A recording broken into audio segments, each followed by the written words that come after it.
Welcome back to Poorly Educated Today in the News, where the world keeps spinning faster than a dollar store ceiling fan with 3 screws missing.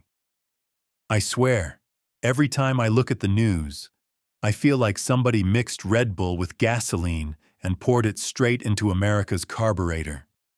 And buddy, today's stories ain't just wild, they're downright turbocharged.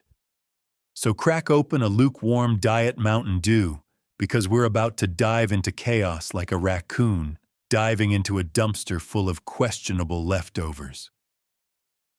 Segment 1: Minneapolis Siege and the Nicollet Avenue Firestorm. All right, y'all, let's kick things off with Minneapolis, which has officially become the world's largest and least fun escape room. Operation Metro Surge is still rolling, and it's rolling like a tank with no brakes. Federal agents outnumber Minneapolis cops 5-1. That's not law enforcement. That's a family reunion for people who really love tactical gear. Anyway, things hit a whole new level of, well dang, that escalated quick, when officers shot and killed a man on Nicollet Avenue. DHS says the dude had a gun and 2 magazines. Eyewitnesses say it looked like a bar fight, where everyone showed up wearing government badges and forgot the rules of engagement. And then after the shooting, agents started blasting tear gas, pepper spray, flashbang grenades, pretty much anything short of confetti cannons. Protesters yelled cowards, and an officer yelled boo-hoo, which, I gotta admit, is a terrible thing to say. But it is the kind of comeback you'd expect from a guy who peaked emotionally in middle school. An Operation Metro Surge? Man, they're arresting everybody except the people who probably deserve it. They even detained members of the Oglala Sioux tribe and kids from Columbia Heights and Hopkins schools. That ain't a crackdown. That's a clearance sale where everybody gets grabbed whether they walked in the store or not. Governor Walz wants the feds gone. J.D. Vance says the locals should mind their business. And honestly, at this point, I'm pretty sure the only people happy about this mess are the companies selling riot shields. Sometimes I wonder if anyone in charge has ever read a history book, or even a pamphlet titled, How Not to Start a Rebellion. Segment 2: Monster Storm Fern and the Great American Freeze-a-Palooza. Now let's slide, literally, over to the weather, because half the country went from winter wonderland to your eyelashes might freeze to your own face in under 48 hours. Winter Storm Fern is smacking 140 million people, which is almost half the nation. I ain't seen ice this thick since my cousin Earl tried making homemade margaritas using his broken chest freezer and a hammer. Airports from Texas to North Carolina shut down. Dallas-Fort Worth said nope. Nashville said, y'all better sit still. Charlotte Douglas went home early. Oklahoma City canceled everything until Sunday morning. That ain't a travel advisory.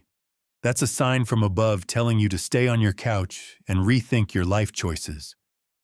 We got ice so heavy that trees are snapping like pretzels at a monster truck rally. And after the freezing rain stops, the temperature drops even more. Like the storm said, hang on, y'all, I ain't done ruining your weekend.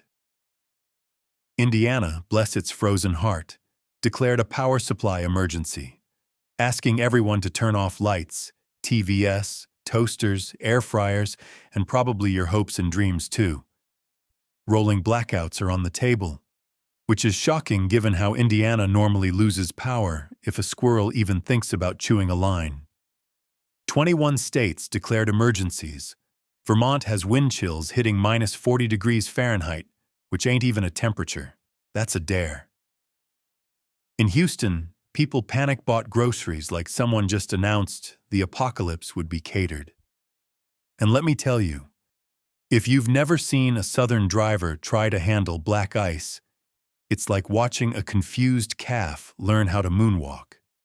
It ain't pretty, but it is memorable. Segment 3: Operation Southern Spear and the Maduro Fallout Fiesta. While the Midwest freezes and Minneapolis boils, the United States is still flexing hard in the Western Hemisphere. Operation Southern Spear just took out its 36th drug boat, which honestly raises the question: how many boats does a cartel have? Are they buying them in bulk? Do they have a loyalty rewards program? Then we got new details from earlier this month about Operation Absolute Resolve, the raid that nabbed Venezuelan President Nicolas Maduro. Turns out this wasn't some small mission, oh no.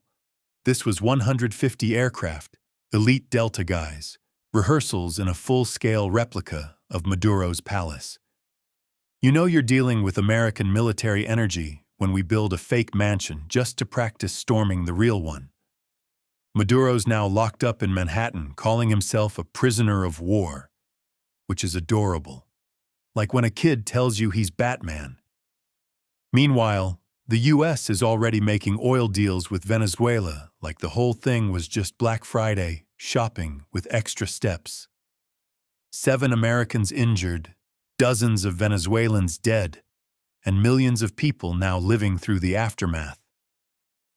But Washington's acting like they just won a homecoming game, talking about hemispheric security like it's a football bracket.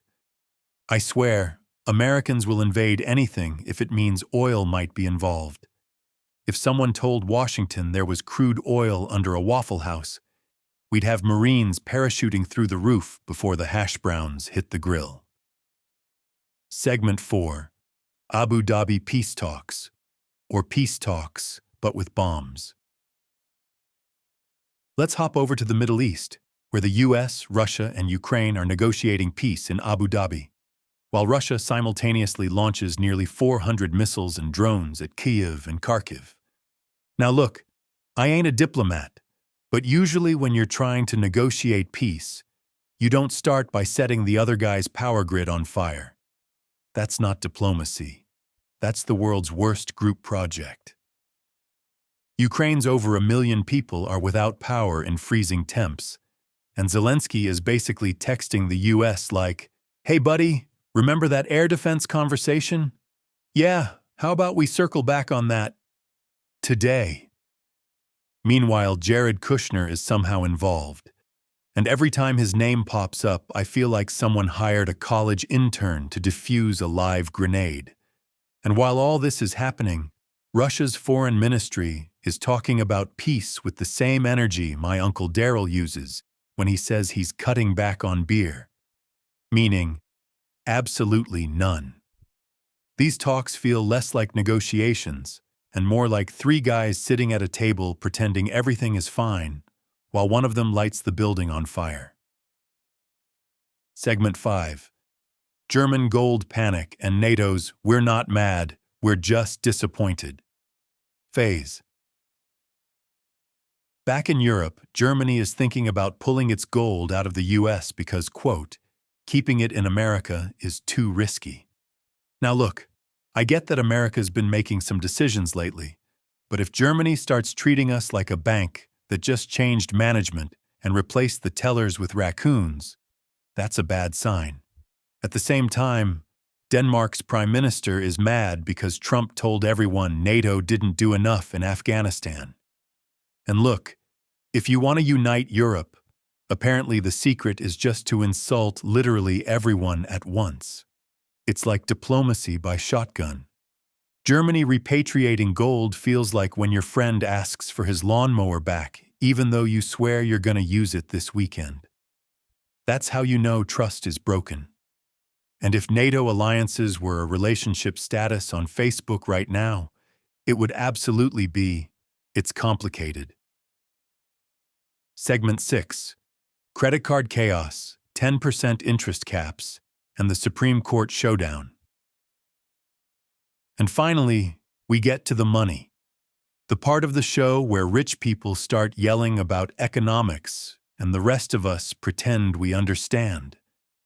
Trump wants to cap credit card interest rates at 10% for a year. Jamie Dimon hates it. Jane Fraser hates it. The banking world hates it so much they probably held a group therapy session. Meanwhile, regular Americans are sitting here like, 10%? Y'all been charging me 30. I'd take 10 so fast I'd sprain an ankle. Then we've got Trump versus Cook at the Supreme Court, where the administration is trying to argue the president should be able to fire Fed governors whenever he wants. Justice Kavanaugh says it would shatter the independence of the central bank, which is legal speak for, "Buddy, this is a disaster, please stop." And now 4 finalists are being floated for Fed chair, which feels like the world's most stressful reality show. Tune in next week to see who gets hired, who gets fired, and which decision makes the stock market burst into flames. In conclusion, America is juggling more crises than a one-armed circus clown on a trampoline. We've got a Minneapolis showdown that feels like the opening act of a dystopian movie. A winter storm so cold it could freeze your Wi-Fi. South American raids playing out like action films. Peace talks sabotaged by missile showers. European allies treating us like the sketchy cousin who borrows your tools forever. And economic policy decisions that might rearrange the entire financial universe. But don't worry. Your favorite poorly educated redneck philosopher will be right here tomorrow, breaking it all down with jokes, caffeine, and an unshakable belief that no matter how wild it gets, America will always find new and creative ways to confuse us. Till next time, keep your boots dry, your pantry full, and your tolerance for nonsense at maximum capacity.